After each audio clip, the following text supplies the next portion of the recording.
House ఫార్మాట్లోనే resignation letter పంపాను అధ్యక్ష.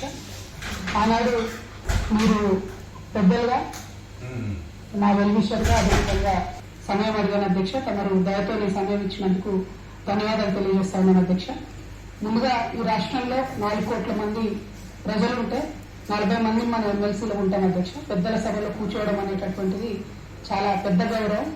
ఇటువంటి గౌరవాన్ని నాకు ఇచ్చినటువంటి బీఆర్ఎస్ పార్టీకి, అట్లానే నిజామాబాద్ లో నాకు ఓటు వేసి గెలిపించినటువంటి మా ఎంపీటీసీ జెడ్పీటీసీ సభ్యులకు ధన్యవాదాలు తెలియజేస్తూనే నాకు ఇచ్చినటువంటి బాధ్యతను నేను నిర్వహించడానికి అదే బీఆర్ఎస్ పార్టీ నుంచి నాకు అనేకమైనటువంటి కట్టుబాట్లు ఎదురవుతా ఉన్నాయి. కాబట్టి ఆ పార్టీ ద్వారా సంక్రమించినటువంటి పదవిని పెట్టుకోవడం అన్నది నైతికత కాదు. కాబట్టి ఆ పార్టీ ఇచ్చినటువంటి పదవికి రాజీనామా చేయాలని చెప్పి నిర్ణయం తీసుకున్నాను అధ్యక్ష. దాన్ని తమరు యాక్సెప్ట్ చేయాలని ఫ్లోర్ ఆఫ్ ది హౌస్ లో అడుగుతా ఉన్నాను అధ్యక్ష. అదేవిధంగా అధ్యక్ష, తమకు తెలుసు అధ్యక్ష, నేను గత 20 సంవత్సరాలుగా ప్రజా జీవితంలో ఉన్నటువంటి వ్యక్తిని. తెలంగాణ ఉద్యమ సందర్భంలో అనేక మంది కేసీఆర్ గారి నాయకత్వం పట్ల, ప్రొఫెసర్ జయశంకర్ గారి నాయకత్వం పట్ల ఇన్స్పైర్ అయ్యి ఎంతో మంది ఉద్యమంలోకి వచ్చినటువంటి వ్యక్తుల్లో నేను ఒకదానిగా ఆనాడు 2006లో ఉద్యమంలోకి వచ్చాను అధ్యక్ష. 2006లో నేను ఉద్యమానికి వచ్చేటప్పటికే బీఆర్ఎస్ పార్టీ పొలిటికల్ గా ఒక శక్తిగా ఎదిగింది అధ్యక్ష. ఆనాటికే యూనియన్ కేబినెట్ మినిస్టర్ గా కేసీఆర్ గారు కూడా ఉన్నారు. అయినప్పటికీ నేను బీఆర్ఎస్ పార్టీలోకి రాకుండా ఇండిపెండెంట్ గా తెలంగాణ జాగృతి అనేటటువంటి సంస్థను స్థాపించి ఆ సంస్థ ద్వారా తెలంగాణ ఉద్యమంలో ఎక్కడైతే గ్యాప్ ఉందో ఆ గ్యాప్ ని ఫుల్ఫిల్ చేయడానికి, ముఖ్యంగా మహిళా లోకాన్ని తెలంగాణ ఉద్యమంలోకి తీసుకురావడానికి, యువ మిత్రుల్ని తెలంగాణ ఉద్యమంలోకి తీసుకురావడానికి అనేక కార్యక్రమాలు చేపట్టడం జరిగింది అధ్యక్ష. అందులో ప్రధానంగా ఏదైతే మన సంస్కృతి గురించి అనేకమైనటువంటి చిన్న చూపు చూసేటటువంటి పరిస్థితి ఉన్నటువంటి సందర్భంలో మన బతుకమ్మ మన గౌరవం అని చెప్పి బతుకమ్మ పండుగను ముందుకు తీసుకెళ్లి నేను ఊరూరా తిరుగుతూ మరి కాబట్టి నవ్వుతూ పనిచేస్తూ వెళ్ళిపోయిన అధ్యక్ష. ఇప్పుడు నా దగ్గరికి ఎప్పుడు పెద్దవాళ్ళు, పైరవకారులు, కాంట్రాక్టర్లు ఎవరు రాలేదు అధ్యక్ష. నేను ఎప్పుడు కూడా పేద ప్రజల మధ్యలోనే ఉండి పనిచేసిన అధ్యక్ష. నా దగ్గరకు వచ్చినటువంటి బీడీ కార్మికులు కావచ్చు, బీడీ టీకేదారులు కావచ్చు, అంగన్వాడీ టీచర్లు కావచ్చు, ఆశా వర్కర్లు కావచ్చు, ఐకేపీ ఎంప్లాయీస్ కావచ్చు అధ్యక్ష, అదేవిధంగా జిహెచ్ఎంసీ కార్మికులు కావచ్చు అధ్యక్ష, టీచర్లు కావచ్చు అధ్యక్ష, నిరుద్యోగులు కావచ్చు, ఆడబిడ్డలు కావచ్చు, సింగరేణి ఉద్యోగులు కావచ్చు, కరెంట్ ఎంప్లాయీస్ కావచ్చు, ఎవరు వచ్చినా అధ్యక్ష నేను కాదనకుండా నాకెంత వీలైతే అంత పనిచేసి పెట్టేటటువంటి ప్రయత్నం చేసిన అధ్యక్ష. అయినా సరే అధ్యక్ష, పార్టీ మౌత్ పీస్ గా ఉండేటటువంటి పార్టీ పేపర్లు, పార్టీ ఛానళ్లు ఏ ఒక్కరు కూడా ఎన్నడూ కూడా మద్దతు ఇవ్వలేదు అధ్యక్ష. అయినా సరే ధైర్యం వదులుకోకుండా మొక్కువని ప్రయత్నంగా నేను ప్రయత్నం చేస్తూనే వెళ్ళాను అధ్యక్ష. తెలంగాణ రాకముందు, బీఆర్ఎస్ ప్రభుత్వం ఏర్పడక ముందు ఒక మాట అనుకున్నాం అధ్యక్ష. కేసీఆర్ గారే పదే ఈ మాట చెప్పారు. ఉమ్మడి రాష్ట్రంలో మనకు కాంట్రాక్ట్ వ్యవస్థ వచ్చింది, మరి కాంట్రాక్ట్ ఎంప్లాయీస్ తోని, అవుట్ సోర్సింగ్ ఎంప్లాయీస్ తోని దేశానికి నష్టం జరుగుతుంది, రాష్ట్రానికి నష్టం జరుగుతుంది, అందరికన్నా ఎక్కువ తెలంగాణ యువకులకు నష్టం జరుగుతుందని చెప్పారు అధ్యక్ష. ఆనాడు వారు సరదాగా ఒక మాట అనేవాళ్ళు, అందరికీ కాంట్రాక్ట్ పోస్ట్ ఉంది, మరి ముఖ్యమంత్రికి కూడా కాంట్రాక్ట్ పోస్ట్ ఉంటుందా అని చెప్పి ప్రశ్నించేవారు అధ్యక్ష. కానీ తెలంగాణ వచ్చిన తర్వాత 10 ఏళ్లలో కూడా కాంట్రాక్ట్ వ్యవస్థను మనం రద్దు చేసుకోలేకపోయాం అధ్యక్ష. అది కాకుండా out sourcing employees, out sourcing వ్యవస్థను పెంచి పోషిస్తూ పోయినాం అధ్యక్ష. బాధతో, చాలా ఆవేదనతో నేను ఈ మాటలు చెప్తా ఉన్నా అధ్యక్ష. తెలంగాణ సమాజానికి ఏదైతే ప్రశ్నించడం నేర్పించినటువంటి బీఆర్ఎస్ పార్టీ అధ్యక్ష, అంతర్గత వేదికలలో అనేక సందర్భాలలో నేను ప్రశ్నిస్తే అధ్యక్ష నా మీద కక్ష కట్టారు అధ్యక్ష.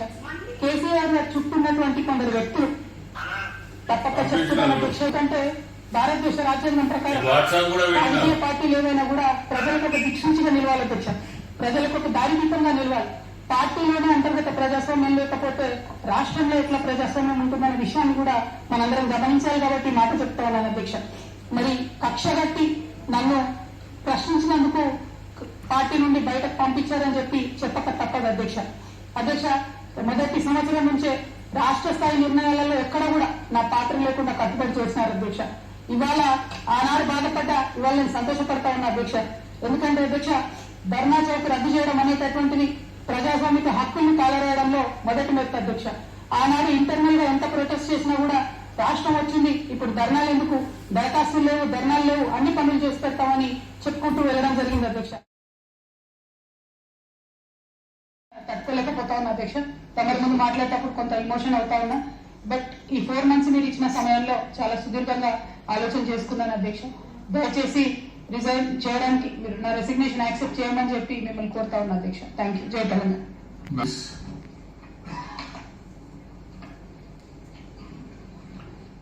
అధ్యక్ష నేను ఒప్పుకోలేదు, ఈ పేరు మార్పుకు ఒప్పుకోలేదు, నేషనల్ పాలిటిక్స్ లోకి వెళ్ళడం కూడా నేను ఒప్పుకోలేదు అధ్యక్ష. అంటే ఒక మాట అధ్యక్ష, ఇట్లాంటి హౌస్ చెప్పొచ్చో లేదో కానీ తెలంగాణలో ఎంపీ కట్టలు కట్టిన మనం నేషనల్ పే చేస్తాం అధ్యక్ష. ఎన్ని పనులు మిగిలి ఉన్నాయి అధ్యక్ష తెలంగాణలో చేయాల్సినవి? 2 పెద్ద రివర్స్ లో, ఒక పక్క గోదావరి, ఇంకో పక్క కృష్ణ, 1,89,000 కోట్లు ఖర్చు పెట్టినాం అధ్యక్ష. కొత్తగా ఇచ్చిన ఆయకట్టు ఎంత అంటే 14 లక్షల ఎకరాలు అధ్యక్ష. 1,89,000 కోట్లు అంటే ఎంత అధ్యక్ష? 1 లక్ష కోట్లు ఖర్చు పెడితే 20 లక్షల మంది పేద ప్రజలకు ఇంటికి 5 లక్షలు వేసుకున్నా 20 లక్షల మంది పేద ప్రజలకు ఇల్లు ఇవ్వచ్చు అధ్యక్ష మనం. కానీ 1,89,000 ఖర్చు పెడితే అధ్యక్ష జరిగింది ఎవరికి ఒరిగింది ఎవరికి అంటే ఒక వ్యక్తి 1989లో కంపెనీ పెట్టుకున్న ఆయన మన తెలంగాణ వచ్చిన తర్వాత ఫోర్బ్స్ జాబితా ఉంటది అధ్యక్ష, దాంట్లో 45వ స్థానం కాంట్రాక్టర్ దక్కించుకున్నాడు అధ్యక్ష. అంతకుమించి జరిగింది ఎవరికి ఏం లేదు అధ్యక్ష. ఇల్లు లేని పేద ప్రజలకు ఇల్లు రాలే అధ్యక్ష. కానీ ఆ కంపెనీకి మాత్రం 1,02,666 కోట్ల విలువైన ప్రాజెక్టులు ఒకటే కంపెనీకి పోయింది అధ్యక్ష. ఇది ప్రైవేట్ విషయం అని అనిపించవచ్చు అధ్యక్ష, కానీ తెలంగాణ రాష్ట్రం తెచ్చుకున్నదే ట్రాన్స్పరెన్సీ కోసం, తెలంగాణ రాష్ట్రం తెచ్చుకున్నదే అకౌంటబిలిటీ కోసం, తెలంగాణ రాష్ట్రం తెచ్చుకున్నదే ఇండిపెండెన్స్ కోసం. ఇద్దరికి కూడా ఇవ్వలేదు అధ్యక్ష. ఒక్కటంటే కూడా విభజన హామీలు అమలు చేయలేదు అధ్యక్ష. ఐఐటిఆర్ లాంటి సంస్థ మన దగ్గర వస్తే ఎంతో మంది యువకులకు ఉద్యోగాలు వచ్చాయి అధ్యక్ష. అది పర్సనల్ గా ఇవ్వకుండా ఆపారు అధ్యక్ష. అనేక కంపెనీలకు అయితే మీరు మహారాష్ట్ర పోండి, గుజరాత్ పోండి అని చెప్పి భారతీయ జనతా పార్టీ పెద్ద నాయకులు చెప్పి ఇక్కడ యువకులకు అన్యాయం చేశారు అధ్యక్ష. భారతీయ జనతా పార్టీ మీద ఎడతెగని పోరాటం నేను చేశాను అధ్యక్ష. అది పార్లమెంట్ లో మాట్లాడడం కావచ్చు, బయట మాట్లాడడం కావచ్చు, అనేక అంశాల మీద కొట్లాడడం కావచ్చు అధ్యక్ష. ఇంత చేస్తే కేసీఆర్ గారి మీద కక్షతో అధ్యక్ష ఆఖరికి నన్ను జైల్లో కూడా పెట్టడం జరిగింది అధ్యక్ష. అయినప్పటికీ ఏనాడు మా పార్టీ నాకు అండగా నిలబడలేదు అధ్యక్ష. 3 సంవత్సరాలు నేను ఒక్కదాన్నే ఈడీతోని సిబిఐతోని అనేక అంశాల్లో కొట్లాడుకున్న తప్పితే ఎక్కడ కూడా పార్టీ అండగా నిలబడలేదు అధ్యక్ష. ఇది ఎందుకు చెప్తా ఉన్నా అంటే అధ్యక్ష, ఒక పార్టీ అంటే ఒక సంఘం అధ్యక్ష. ఒక సంఘం అంటే ఒకే భావజాలంతో కలిసి పనిచేసే వ్యక్తులు అధ్యక్ష. ఒకరు గాయపడి పడిపోతే వాడిని ఎత్తుకొని పోతారు అధ్యక్ష, భుజాలని తీసుకొని పోతారు అధ్యక్ష. లేదు నువ్వు మా కాన్స్టిట్యూషన్ స్పిరిట్ తీసుకొని పనిచేసేటటువంటి పొలిటికల్ పార్టీస్ బిహేవ్ చేయాల్సినటువంటి పద్ధతి ఉన్నటువంటి ఏ పెద్ద నాయకుడు కూడా మాట్లాడారు అధ్యక్ష. కేసీఆర్ గారు అంటే ఎవరు మాట్లాడారు? అదే కేటీఆర్ గారు, హరీష్ రావు గారు అంటే అందరు రిలేషన్ నుంచి మాట్లాడతారు అధ్యక్ష. నేను ఒకటే అంటే అధ్యక్ష, ఒక నాయకుడిని నమ్ముకొని ప్రాంతీయ పార్టీ అంటే ఏంటి అధ్యక్ష? ఒక సిబిఐ ఎంక్వైరీకి ఇస్తామంటే కూడా తెల్లారి 12, 1 గంటలు 2 గంటల వరకు కూడా అధ్యక్ష చెప్పిన తర్వాత తెల్లారి 2 గంటల లోపల నన్ను సస్పెండ్ చేసింది అధ్యక్ష. నేను ఒకటే కోరుతా ఉన్నా అధ్యక్ష, especially when it concerns allegation of corruption, maladministration and breach of public trust lies at the core of protected political speech అధ్యక్ష. Political speech has to be protected by Constitution of India అధ్యక్ష. అదేవిధంగా అధ్యక్ష discussion అధ్యక్ష, ఒక national లెవెల్లో పనిచేయాలనుకునే పార్టీని 8 పేజీల constitution అధ్యక్ష. అధ్యక్ష నిజంగా ఇవాళ ధైర్యంగా చెప్తా ఉన్నా, ఆ constitution of BRS party is joke అధ్యక్ష. ఏ డిసిప్లినరీ యాక్షన్ కమిటీ అని సడన్ గా రాత్రికి రాత్రి పుట్టుకొచ్చింది అధ్యక్ష.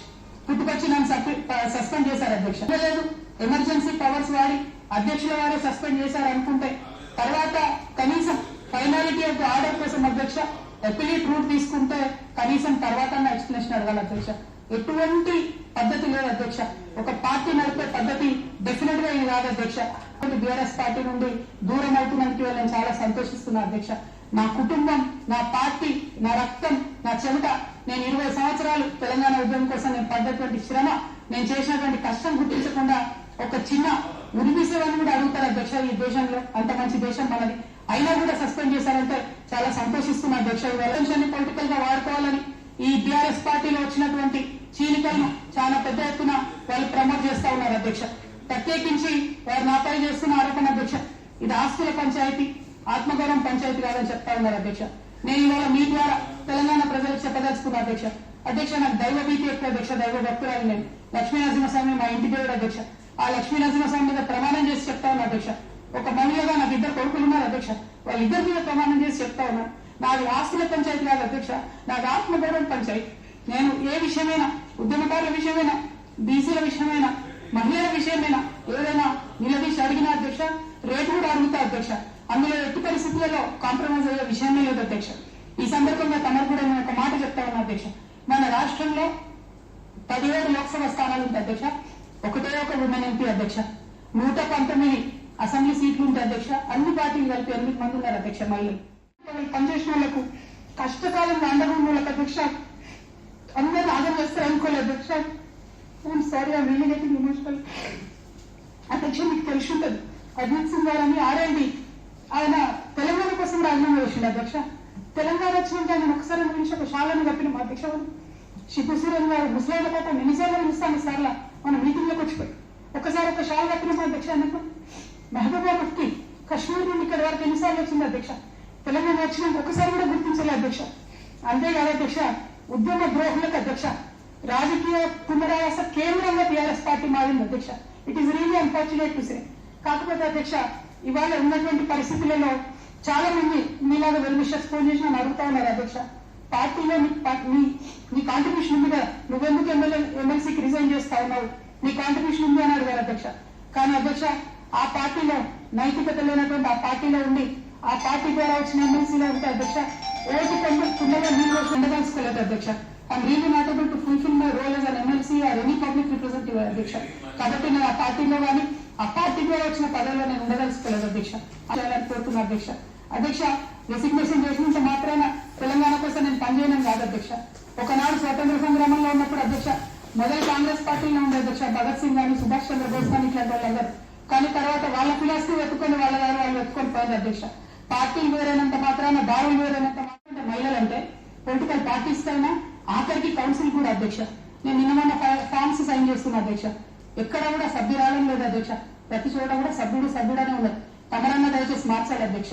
ఈ మొత్తం 4 కోట్ల మంది ప్రజల్లో అధ్యక్ష, మహిళల యొక్క పర్సెంటేజ్ అధ్యక్ష మన రాష్ట్రంలో ఇంత అధ్యక్ష 0.00003% అధ్యక్ష. ఇది మాకుండే రాజకీయమైనటువంటి రిప్రజెంటేషన్ అధ్యక్ష. రాజకీయంగా ప్రజల మధ్యలో కానీ పార్టీల మధ్యలో కానీ మాకున్నటువంటి రిప్రజెంటేషన్ తో మేము మన హక్కులు కావాలి. నేను అడుగుతాను అధ్యక్ష, పార్టీలు రాజ్యాంగాలు మార్చుకోవాలి అధ్యక్ష. ఇవన్నీ మహిళలకు సీటు మీరు ఎంకరేజ్ చేయకపోతే ఎవరు ఇస్తారు అధ్యక్ష? ఎందుకోసం ఇస్తారు? మనం డెఫినెట్ గా ఆమె సశక్తితో కొట్లాడినా సరే అవకాశాలు నేను ఇవ్వాలి అధ్యక్ష. ప్రజాస్వామ్యంలో పార్టీ ఇవ్వకపోతే ఎవరు కూడా ఇవి ఇచ్చే పరిస్థితి ఉండదు అధ్యక్ష. అధ్యక్ష, ఇన్ని మాటలు నేను ఎందుకు చెప్తానంటే అధ్యక్ష, బీఆర్ఎస్ పార్టీ అంటే ఒక ఇమోషన్ అధ్యక్ష. కేసీఆర్ గారు అంటే ఒక ఇమోషన్ అధ్యక్ష. తెలంగాణ ఉద్యమంలో వచ్చినటువంటి మా అందరికీ నేను రాష్ట్రం వచ్చిన తెల్లారి మేము ఫక్తు రాజకీయ పార్టీగా మారుతున్నామంటే మేమందరం సంతోషించిన అధ్యక్ష. ఎందుకంటే ఏమనుకున్నామంటే మేమందరం పునరాలోచన చేయండి. భవిష్యత్తు అనేటువంటిది ఎట్లా ఉంటుంది అనేది కాలమే నిర్ణయిస్తుంది. కాబట్టి భావోద్వేగంలో ఆవేదనతోనే తీసుకునే నిర్ణయాలు ఒకసారి సక్రమ వాటిలో పట్టకపోవచ్చు. కాబట్టి మరొకసారి మీరు ఆలోచన చేయమని నేను రిక్వెస్ట్ చేస్తాను.